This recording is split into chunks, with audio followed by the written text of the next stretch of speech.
Alright guys, Elon Musk and SpaceX are making breakthroughs in the space industry right now. A successful launch with Starship has just happened as of October 13th. And we're going to talk about it here in the Lava Land.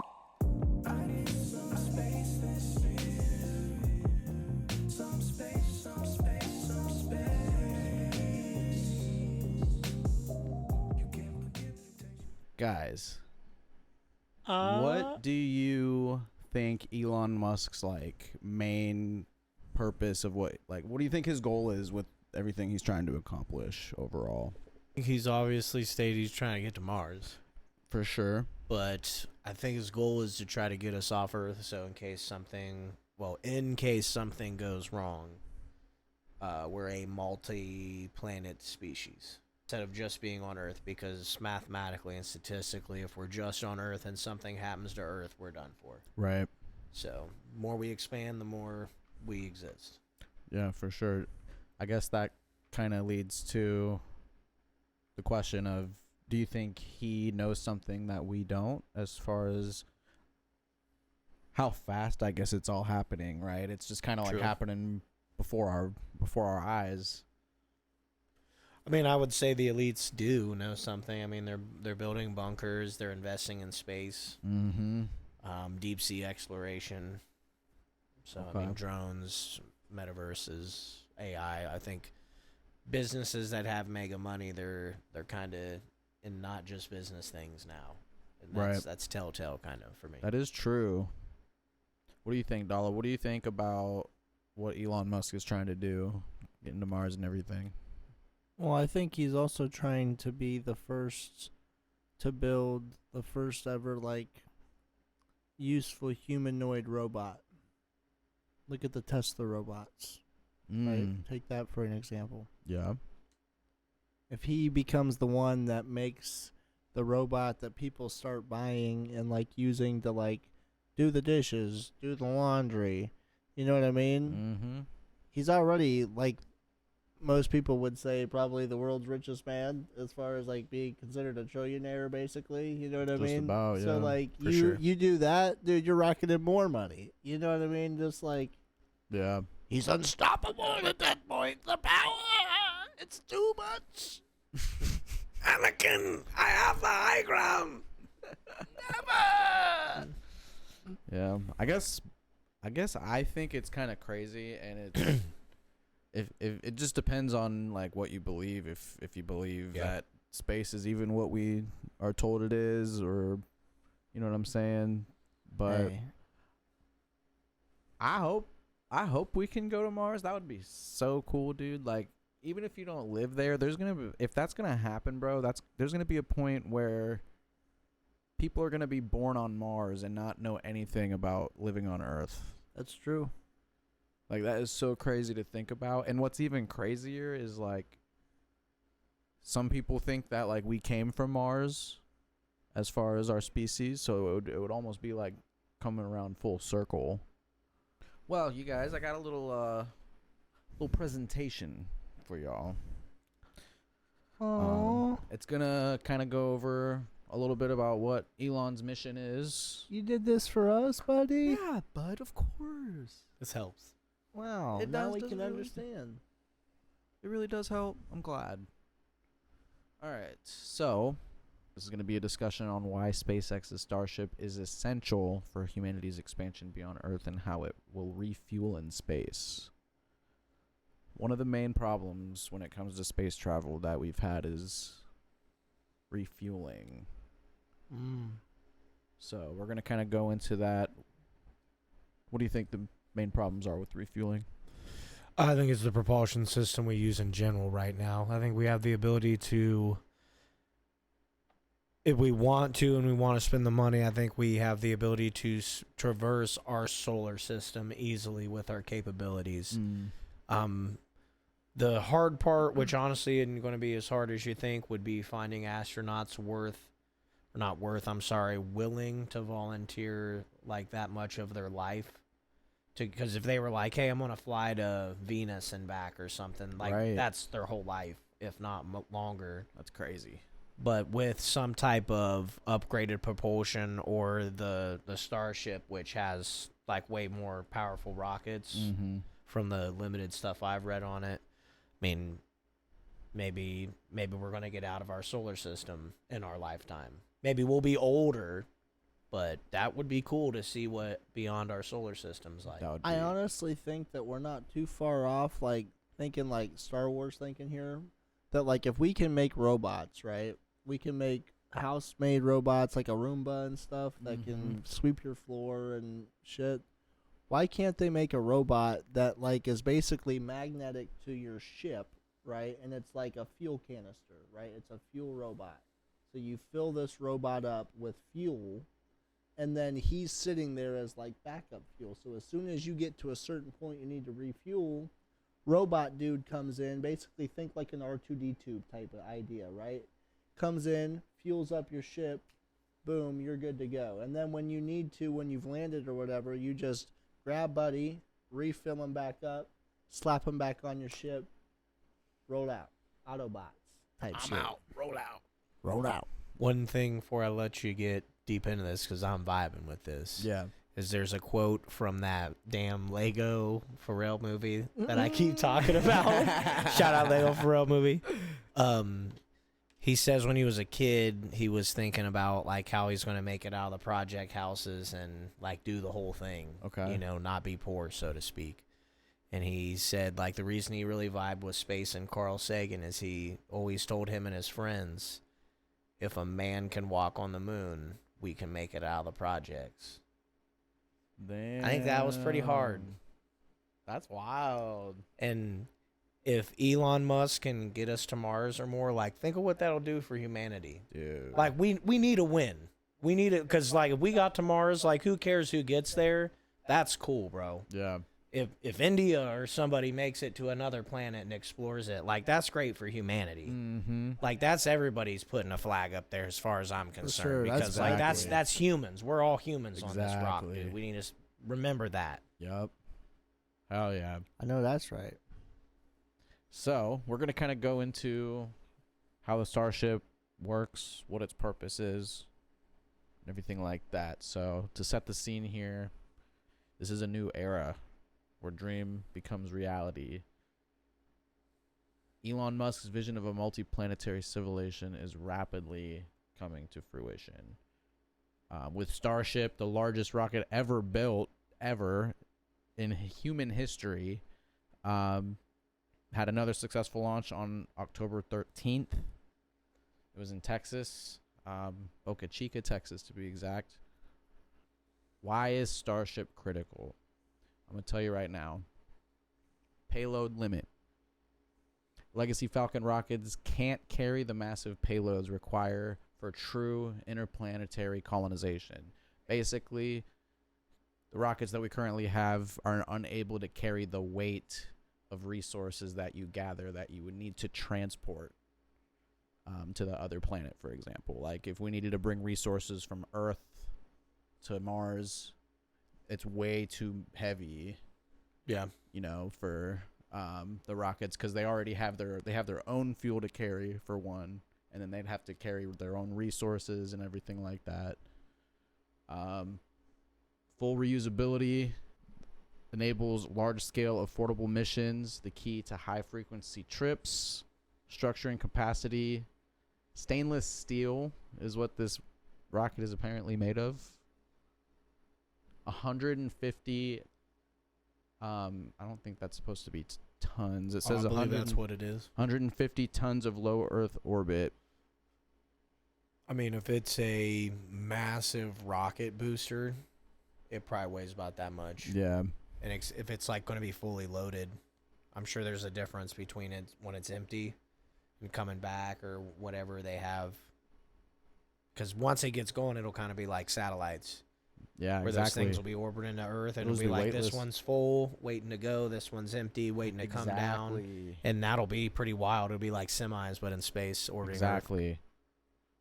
So Gas stations. how orbital refueling works. The weight constraint. Starship can't launch fully fueled for Mars. It would be too far and too heavy. So what they would do is they would do the tanker fleet, dedicated tanker starships rendezvous in LEQ to transfer liquid methane and oxygen. So basically they would eventually, I think that means they would like eventually get into a cycle where they can go back and forth. It starts like the starship will go, it'll basically travel empty to Mars, and then like another one will eventually go, and then it'll be enough to where it'll be a cycle. Yep. Right? Enabling deep space. This basically allows for much longer missions and essential return trips as well. A mid-air refueling, but in space. That's kind of what I was talking about earlier. That's Like, yeah, exactly. Like what you were talking about with jets, how they do that.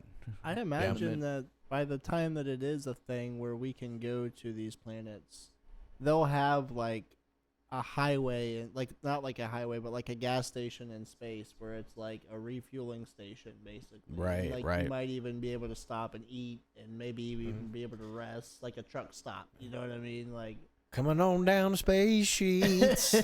Yeah, exactly. going to the space station.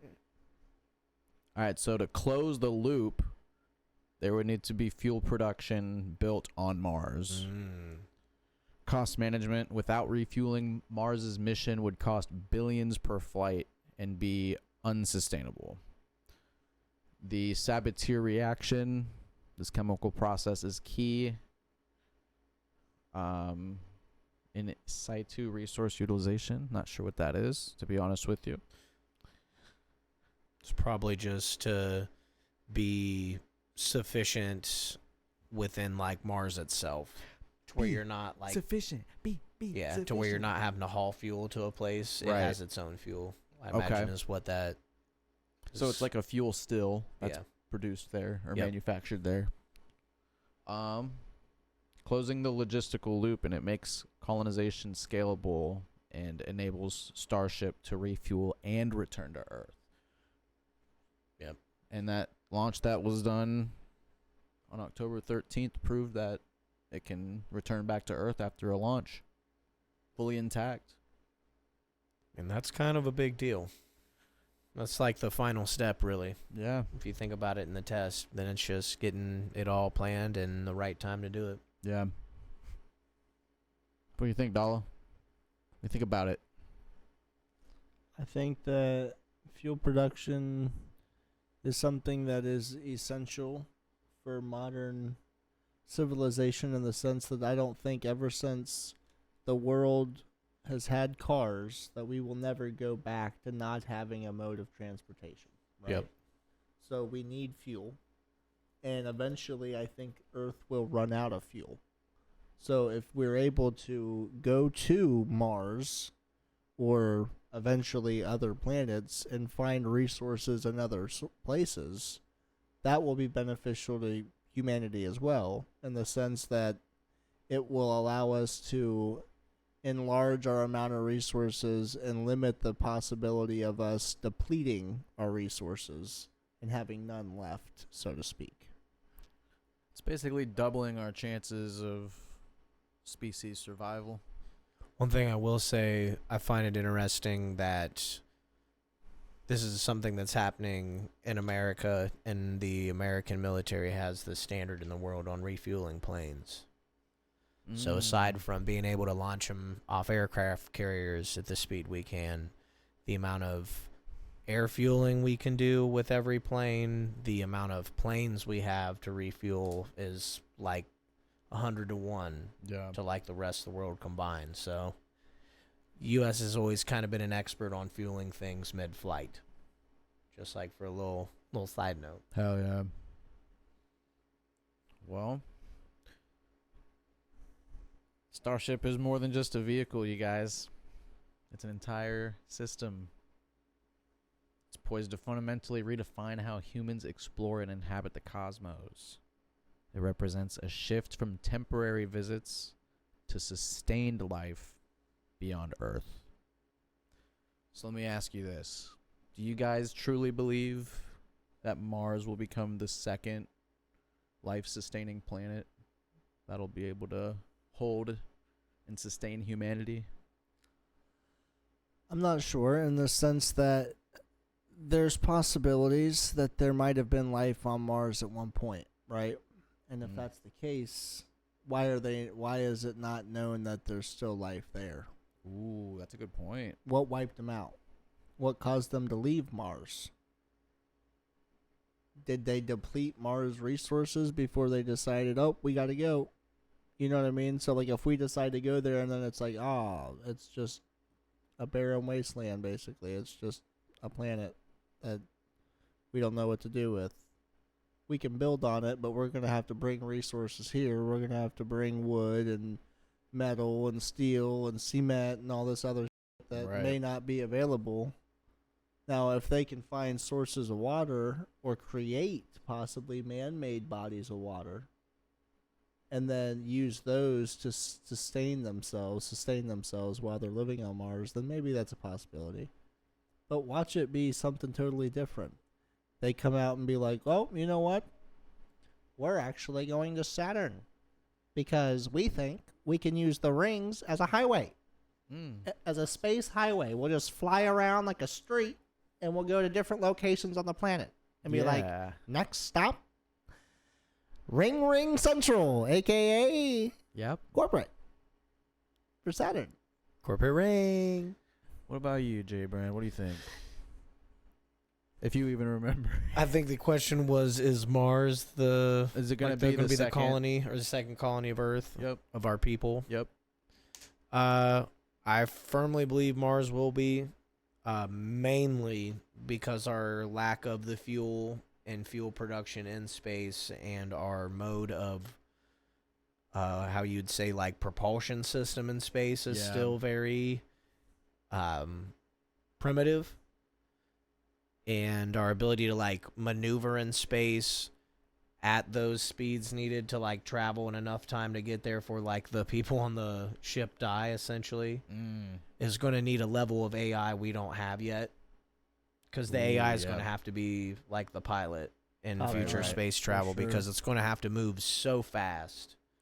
But to get to it, yes, I think Mars will be because that's going to have to be like an outpost. Okay. I think we'll probably have something on the moon. We'll have something on Mars. And there might even be things on other planets because a lot of space travel that people like don't think of is we don't need propulsion systems because the way you can approach other planets, and if you do it right, will slingshot you along. Yep. So if we can get things that are already starting out on Mars, and there's like not the gravity there is of Earth, it's easy to launch off of Mars. The right times, I mean, maybe it isn't. I know it's easier to launch off the moon than it is to launch off Earth because of gravity. So I figured Mars would be the same. But if we're launching from another place with less gravity, we're not using all that fuel to leave the atmosphere. Yep. And then you're able to kind of slingshot yourself, if you will, across the place. That's basically how we like sent. I don't know if it was James Webb. Voyager. Yep. Voyager. One is in interstellar space. That is, so we technically have explored interstellar space. We just don't have pictures of it. Okay. Because it recently turned on. Hush, I bet. Oh, yeah, I'm sure if it does have pictures. See, and that's, I believe, that basically kind of goes into what I was going to say. I believe that, I believe it is going to happen too. And that a lot of technology is coming to light that has been available for a while, I feel like. And it's being shown as getting cheaper to make, so it's able to happen officially. A lot of those sightings are probably our things, for real. Oh, yeah. But anyway, anywho, I do have a little visual that I made from Scrizzy. Made a little size comparison of different rockets and things. So this is actually going to show us a few different things here. Okay. 397 feet is the size of Starship, right? These are all accurate to scale. I believe the Saturn V took us to the moon. So SpaceX Starship is 397 feet. Saturn V is 363 feet. SLS Block 1 is 322 feet. The Statue of Liberty with the base is 305 feet, and the Falcon 9 is 230 feet. Huh. So this will kind of give you an idea of, you know, how big this motherfucker actually is. This thing's bigger than like a 30-story building. Pushing 250. Exactly, Pushing bro. 350. No, it's pushing 400. Oh, that type of girl. Yeah, look at that, 397. What else you got? Now this chart is also an accurate simulation of the landing process, how it's going to get to Mars. So if everything goes according to plan, it is going to basically show us how the process works. So let's go ahead and run the simulation. Let's run it back.